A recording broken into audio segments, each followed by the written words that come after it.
Schwarzenegger, एक ऐसा इंसान जिसने जिस भी फील्ड में कदम रखा उसमें टॉप तक पहुंचा।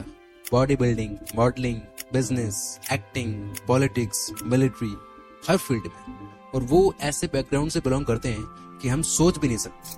तो अपनी लाइफ के उतार चढ़ाव के ज्ञान को निचोड़कर इन्होंने एक स्पीच दी थी जिसपे 100 मिलियन से भी ज्यादा व्यूज है, और जिसको आप मानोगे नहीं, लाखों लोग लूप पे सुनते डेली। मैं खुद 8 से 10 बार सुन चुका हूँ। और इसी स्पीच में इन्होंने अपने फेमस 6 सक्सेस रूल्स भी बताए। तो क्या आप तैयार है इस मास्टरपीस के लिए? यहाँ मैं सक्सेस के बारे में बात करने आया हूं।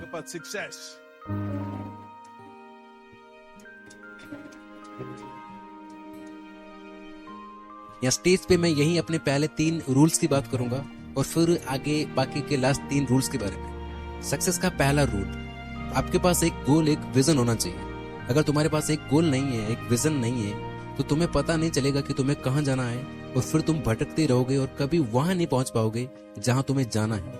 तो मैं बहुत फॉर्चुनेट था कि मेरे पास किसी तरह से एक विजन था। मेरा जन्म सेकेंड वर्ल्ड वॉर के बाद साल 1947 में ऑस्ट्रिया में हुआ था। बड़े होते समय मुझे वहां का वातावरण पसंद नहीं था। मैं कैसे भी करके वहां से निकलना चाहता था, क्योंकि मैं अपने आप को एक फार्मर, फैक्ट्री के एक मजदूर या किसी ऐसे मामूली काम में देख ही नहीं पाता था।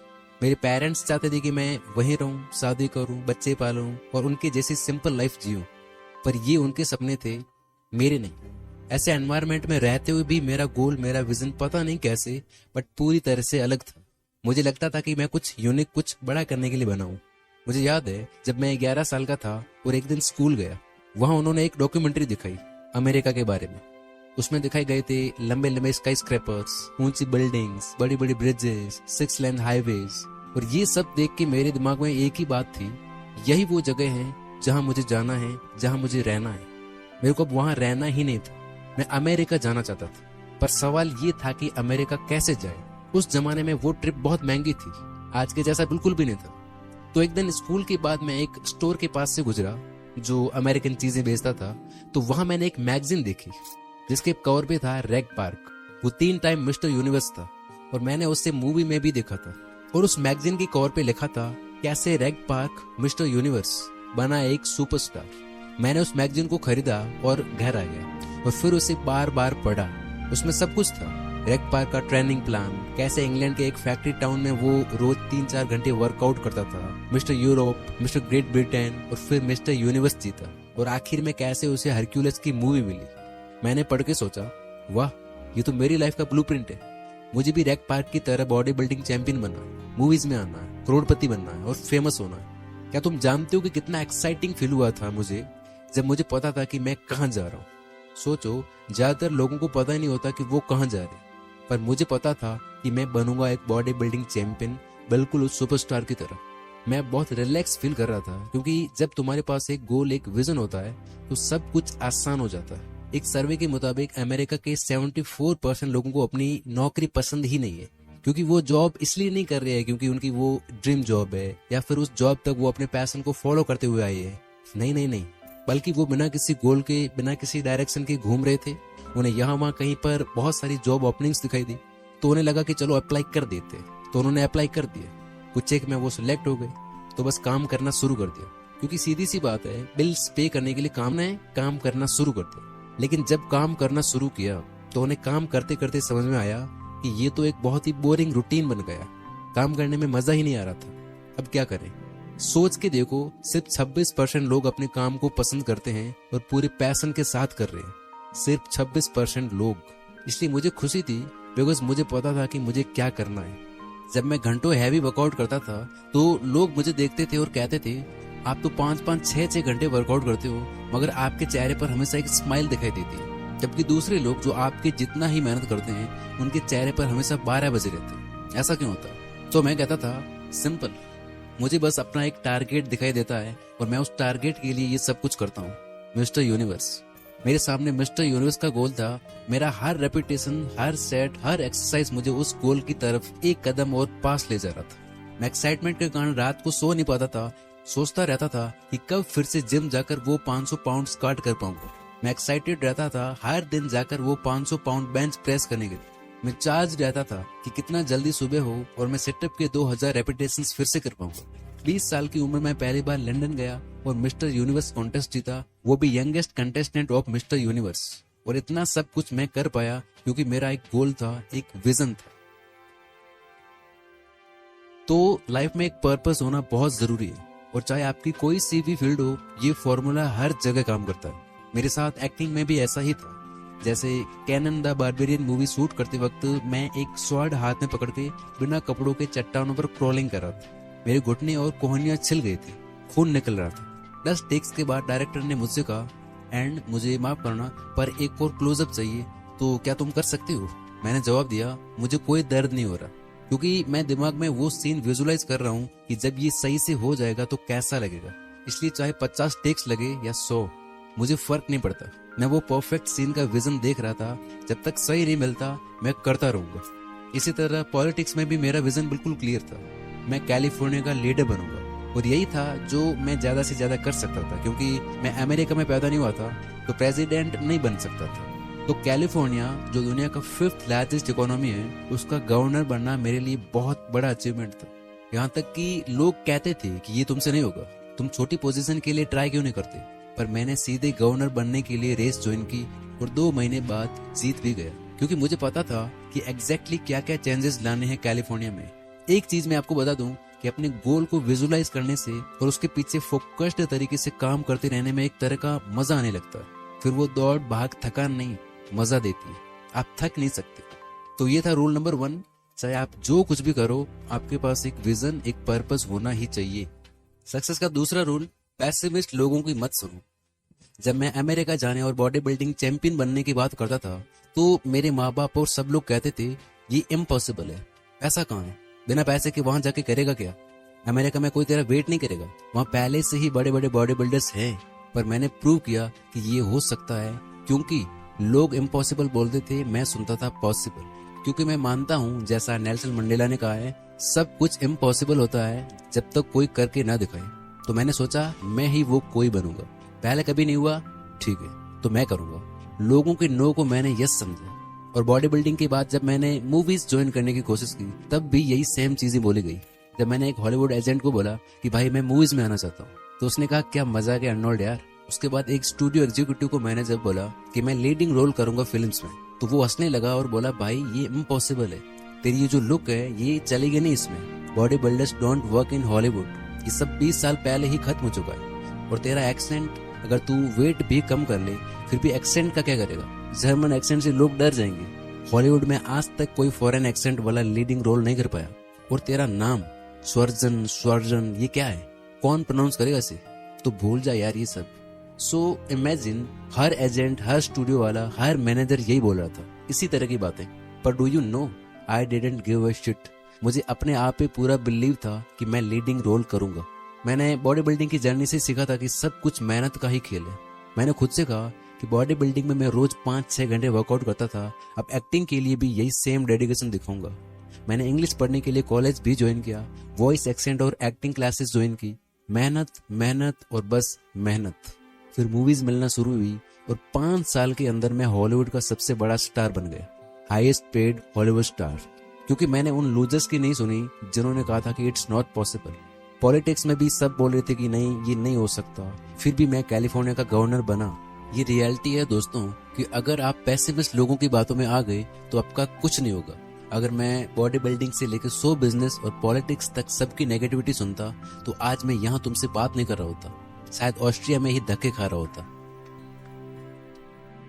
रूल नंबर 3, मुझे इतना गुस्सा आता है जब लोग मुझसे कहते हैं कि उनके पास जिम जाकर 45 मिनट का भी वर्कआउट करने का टाइम नहीं है, या फिर कोई और काम 1 घंटा करने का जिससे वो फिजिकली और मेंटली इंप्रूव हो सके। इमेजिन करो, आज से आप रोज 1 घंटा हिस्ट्री सब्जेक्ट पढ़ना शुरू करते हो। अब सोचो, 1 साल में 365 दिनों के 365 घंटों में आप कितना कुछ सीख जाओगे। या फिर कोई और सब्जेक्ट, कोई और टॉपिक जिसके बारे में आप पैशनेट हो, उसे कंसिस्टेंटली बिना बहाना बनाए 1 साल तक पढ़ो या करो, तो उसमें आप कितना ज्यादा अच्छे हो जाओगे।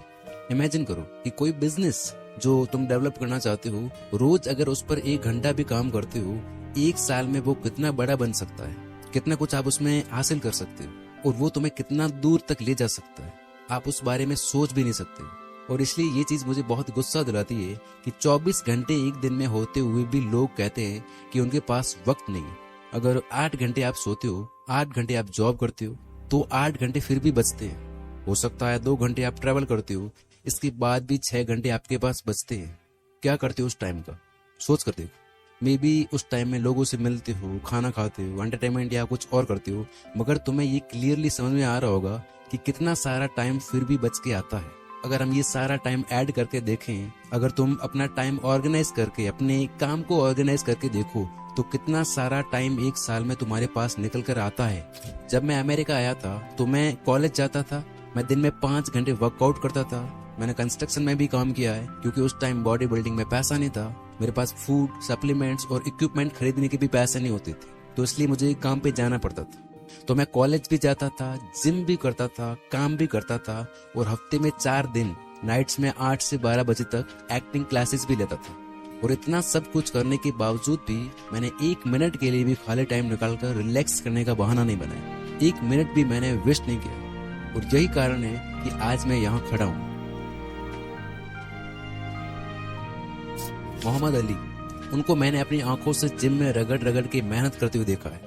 एक बार की बात है कि एक स्पोर्ट्स रिपोर्टर ने उनको जिम में सिटअप्स करते हुए देखा, तो पूछा कि वो रूटीन में कितने सिटअप्स कर लेते हैं। तो मोहम्मद अली ने बड़ा कमाल का जवाब दिया। उन्होंने कहा वो काउंटिंग ही तब स्टार्ट करते हैं जब बॉडी पेन करने लगती है। इसको बोलते हैं हार्डवर्क।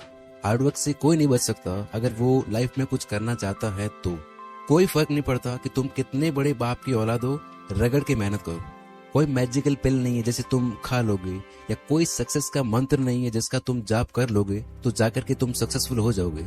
इस दुनिया में कोई शॉर्टकट नहीं है, कोई मैजिक नाम की चीज नहीं है। वर्क वर्क और वर्क, यही एक तरीका है।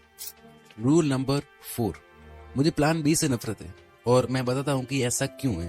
क्योंकि हमारे पास काम करने वाले कम और डाउट करने वाले ज्यादा है। हमारे आसपास ऐसे बहुत से लोग हैं जो कहेंगे no you can't do it, ये करना इम्पॉसिबल है।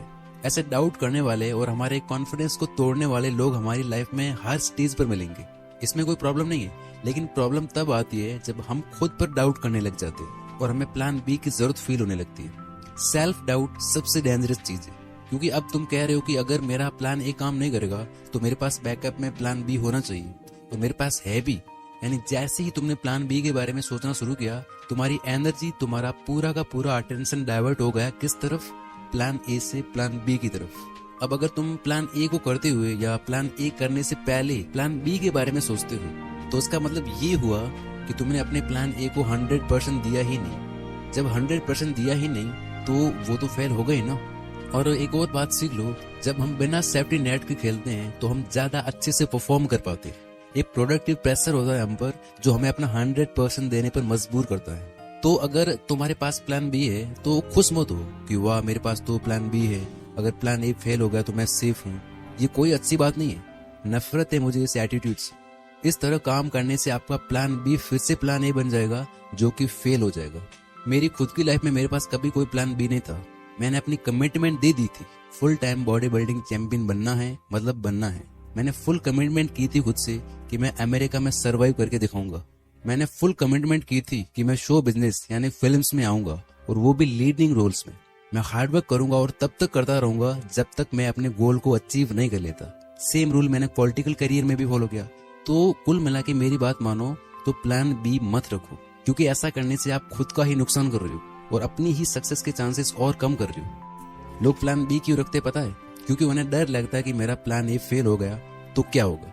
इसीलिए रूल नंबर 5, हारने से मत डरो, क्योंकि फेल होने में कोई बुराई नहीं है। बड़े से बड़ा आदमी जिसके बारे में तुमने सुना है, वो कई बार फेल होने के बाद वहां पहुंचा है जहां वो आज है। तुम्हें फेल होना ही पड़ेगा अगर सक्सेस की सीढ़ियां चढ़नी है तो। ऐसा कोई सक्सेसफुल इंसान नहीं है जो फेल नहीं हुआ हो। जो हार नहीं सकता वो कभी जीत भी नहीं सकता। बास्केटबॉल प्लेयर माइकल जॉर्डन से एक इंटरव्यू में एक बार पूछा गया कि आज आप वर्ल्ड के ग्रेटेस्ट बास्केटबॉल प्लेयर हो, how does it feel? Michael Jordan ने कहा, वेल आप मेरी सक्सेस के बारे में बात कर रहे हो, आपने मेरे फेलियर्स का जिक्र नहीं किया। मगर मुझसे पूछो तो मैंने ग्रेटेस्ट बास्केटबॉल प्लेयर बनने से पहले NBA गेम्स खेलते हुए 9000 शॉट्स मिस किए थे। 9000, कैन यू इमेजिन? तो क्या वो फेलियर थी? नहीं, वो उस टाइम तक भी all time greatest basketball player थे, मगर वो 9000 बार फेल भी हुए। समझ रहे हो? जितने बड़े फेलियर्स होंगे उतनी ही बड़ी सक्सेस होगी। मैं खुद बॉडी बिल्डिंग कॉम्पिटिशन्स में फेल हुआ हूँ, वेट लिफ्टिंग कॉम्पिटिशन्स में फेल हुआ हूँ, पावर लिफ्टिंग कॉम्पिटिशन्स में भी फेल हुआ हूँ। मैंने ऐसी मूवीज भी की है जो किसी ने नहीं देखी, बकवास थी और बकवास रिव्यूज मिले थे। मैं इलेक्शंस में भी बहुत बुरी तरह से हारा हूँ। हम सब हारते हैं, इट्स ओके। मगर क्या ओके नहीं है पता है? मैं बताता हूँ। हारने के बाद फिर से खड़ा नहीं होना, ये ओके नहीं है। फिर से फेल होने के डर से एफर्ट नहीं लगाना, ये ओके नहीं है। खुद की किस्मत या दूसरों को ब्लेम करना, ये ओके नहीं है। अपने वीक पॉइंट्स पे काम नहीं करना, ये ओके नहीं है। वही गलती फिर से दोहराना, ये ओके नहीं है। सिर्फ ऐसा आदमी ही लूजर होता है। विनर्स फेल होते हैं, उठते हैं, फेल होते हैं, फिर उठते हैं। इस तरह कभी भी उठने में फेल नहीं होते, इसलिए यही असली विनर्स होते हैं। इसलिए कहता हूँ, हारने से मत डरो। क्यों? क्योंकि हारने की चिंता करोगे तो वहीं रह जाओगे। लाइफ में अच्छे डिसीजंस नहीं ले पाओगे, काम पे फोकस्ड नहीं रह पाओगे और इस तरह लाइफ में कहीं नहीं पहुंच पाओगे। यानी हारने के डर से आप वो कर ही नहीं पाओगे जो आप करना चाहते हो। Relax, it's okay to fail. फिर से अपनी जी जान लगा दो, जो भी है तुम्हारे पास सब कुछ लगा दो। आज नहीं तो कल, देर से ही सही, लेकिन सक्सेस को तुमसे कोई अलग नहीं कर सकता। और छठा नियम है, ये सब करने के दौरान या इसके बाद जब आप कामयाब हो जाओ, जब आपके पास वो सब हो जो आपने चाहा था, तो जरूरतमंदों को और सोसाइटी को वापस लौटाना, किसी भी तरह से कंट्रीब्यूट करना समाज में। क्योंकि ये भी सक्सेस का एक इम्पोर्टेंट रूल है जो आपको अंदर से सक्सेसफुल फील करवाता है।